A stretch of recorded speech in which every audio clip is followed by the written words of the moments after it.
Hi everyone. On behalf of the family, I'd like to thank you all for coming here, and especially on such short notice. I'd like to say a few words about my dad, about Pete. I'm either going to get through this smoothly or completely lose my shit, so it's the former, but it's been a difficult few days for our family, not least of which is because my dad refused to discuss this eventuality. I think for him to do so would be to admit the possibility of defeat, and in some measure, I think he felt that by sheer mental strength, he could bend the molecular structure of his biology to his will. And you know what, we did too. Right or wrong, I think that philosophy sustained him through some challenging times he had over these last few years.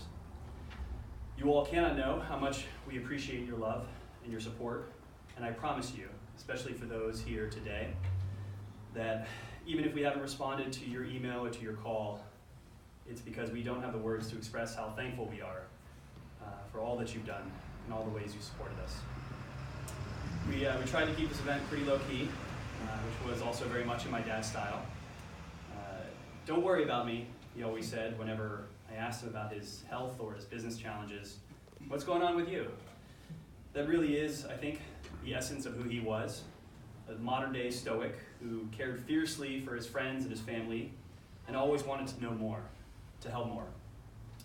He was guided by a moral center that let him decide for himself what was right and what was wrong, regardless of whatever anyone else thought, even if that meant wearing disturbingly unflattering spandex around the house all the time today. You got a photo guy. He set high expectations for himself and for those around him, but he also loved them unconditionally, and they in turn loved him for it. I guess it shouldn't have been a surprise to us when we called his business partners and former colleagues to tell them the news, people who we knew purely professionally, and they openly began to weep on the phone. My dad was also a natural builder of his family, of his business, his parents' house in Pennsylvania, his relationships around the world, the model cars that we made for Boy Scouts, and lavish tree houses, sometimes spanning multiple trunks. In fact, it was building one of those tree houses that I saw him cry, one of only 2 times in my entire life. I had slipped on a loose board and fell 8 feet on my back, unable to feel my legs for a few minutes after.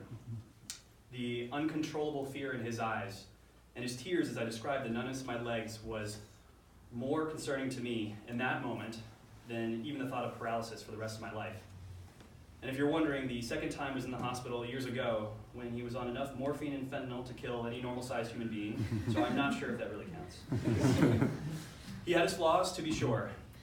In particular, when my siblings and I were younger, he traveled pretty often and worked late hours in punishing roles. These jobs provided well for his family and our education, but they left a vacant spot in our lives. My mom recently told me the saddest day of my dad's life was when I was 5 years old. She told my dad that she was tucking me in, and I said to her out of the blue, "Mom, Dad has been gone so much I don't really miss him anymore." Looking back, I can only now appreciate the tragic irony of his singular desire to build a better life for his family, while simultaneously writing himself out of it. He also had some puzzling dichotomies that provided endless fodder for us to point out, like that he knew more about technology than anyone in our family, yet refused to embrace it, preferring writing on graph paper and using a computer that I'm pretty sure still has Windows 98 on it. Or his radical feminism toward the women in his life, like my mom or my sister or my aunt. Yet he always elicited an eye roll from us when describing the women in his past. Or the practical and dispassionate wisdom he always gave to others, yet often had difficulty acting on himself. As I've grown older, my relationship with my dad has grown as well. Things about him that never before made sense to me began to come into focus, like his bizarre desire for wearing spandex, which I finally tracked back to his Cornell rowing days, a habit that he couldn't kick. Or his enigmatic emails, usually in all caps, with 0 punctuation, except for the ubiquitous ... He had no interest in superfluous writing or embellishment. Get to the point, he always said. Or his seemingly endless knowledge about obscure theoretical topics, everything from relativistic physics to the latest silicon deposition technology for semiconductors. It all stemmed from his innate brilliance, paired with his insatiable desire for learning. And it constantly left me in awe of his sagacious mind. Or the forced nature marches he would take us on, including once camping out on Mount Washington, above the tree line, in a lightning storm. And for those that may not be aware, Mount Washington has the world's fastest recorded wind speed at 238 miles per hour, which I am pretty sure we reached close to that night. Or when he took my brother and I, two complete rafting neophytes, down advanced class 4 rapids in a fucking canoe. Today, these are some of my most treasured memories with him, and to this day I prioritize my life around nature and environment in ways I never could have imagined as a child. Late last night, sitting at my dad's desk trying to figure out all the things I wanted to say about him without droning on for hours, and I promise this will be done soon, I began poking around his desk. I was surprised to find a recording of the eulogy my dad gave at his father's funeral. Obviously, my dad chose to keep it on a CD, not a USB drive or something. And I had a momentary freak out trying to think how I was going to play this thing until I remembered his old computer that was still playing Windows 98. In his eulogy, he was sharing advice to us, his kids, that he felt our grandfather would have given if we got a chance to know him better. You might be surprised that the old man you knew as your grandfather was actually quite adventuresome, he said. He may have been talking about my grandfather, but re-listening to that recording, I think subconsciously, he was really talking about himself to that 5-year-old boy who didn't know him. It's only over the last decade that I've come to more fully understand the adventuresome man that I knew as my dad, but others knew as just Pete. Like the story of how he totaled not one, but 2 cars in high school, in one day, all in the pursuit of trying to impress a girl. Or the story of how he and his crew buddies at Cornell thought it would be fun to go rowing during winter in the frozen hellscape that is Ithaca that time of year. So one night they partnered with a fellow chemical engineer to secure some TNT to blow up the channel. It was fucking nice at the time.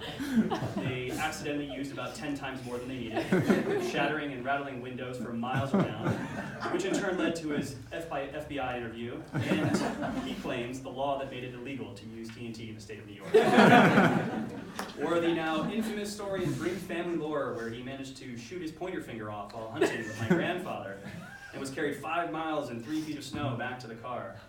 This also led to his unique habit of using his middle finger to scratch his face, which constantly left you with a feeling he was not so subtly trying to flick you off. There was one other piece of advice that stood out to me in his speech. Be careful, he said, because you possess a seemingly dominant trait that runs in the Brink family, a strong will. This can become your greatest strength of character, having the tenacity to succeed, or your flaw, a stubbornness that blinds you to reality and others' insights. The unvarnished truth in those poignant words will resonate with anyone who has ever spent any time with our family. And that is what I will miss most about him, his unfailing guidance to those in his wide orbit. If there's one thing we've heard most from his friends and colleagues over the last few days, it's been how much they valued his role as a mentor in their lives. He was someone you could always call, day or night, healthy or sick, busy or free. And he would somehow find the time to give you his best and honest advice. And more often than not, even if it wasn't what you wanted to hear, especially if it wasn't what you wanted to hear, he was right. For some reason, call it intuition or premonition or what have you, I began calling him more frequently in the last 6 months or so. Usually twice a week, just to get his advice, usually about mundane things. I held back calling him more because I felt it was a bit excessive for a grown man to call his dad that much. And I wish I'd called him every day. I'll miss the opportunity to hear his advice about partners, about kids, about life's challenges and opportunities, about whether I should wear a red tie or a blue tie in my interview. Red tie, by the way. And about getting older, about pushing through adversity, about dealing with the death of those who you love dearly. It's hard to stop talking about a man who has been such an influence on our lives, just as it was hard to see him in the hospital, a wisp of his former self. But he will always stand undiminished in my memories, the strong, caring, guiding figure who made up for his flaws with a devotional love for the people around him. Thank you again for being here, for sharing your love and your stories about him, and for celebrating his life with us.